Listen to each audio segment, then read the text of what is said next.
কিছু আমাদের উগ্রপন্থী ভাই আছে, অতিরিক্ত মাত্রা সহি, ভয় পায় আমি খুব তাদেরকে নিয়ে।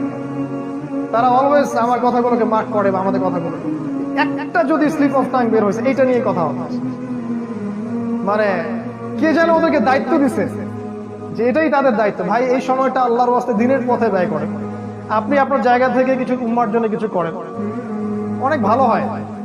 বা আমরা যদি ভুল করে থাকি, স্বাভাবিক, একটা মানুষ তো ভুল করতেই পারে, আপনি ভুলটাকে কনস্ট্রাকটিভলি ধরায় দেন, আসেন ডিসকাস করেন যে কোনটা ঠিক কোনটা বেঠিক। এমন তো হতেই পারে যে আপনার বুঝ হচ্ছে এই বুঝটা বেটার।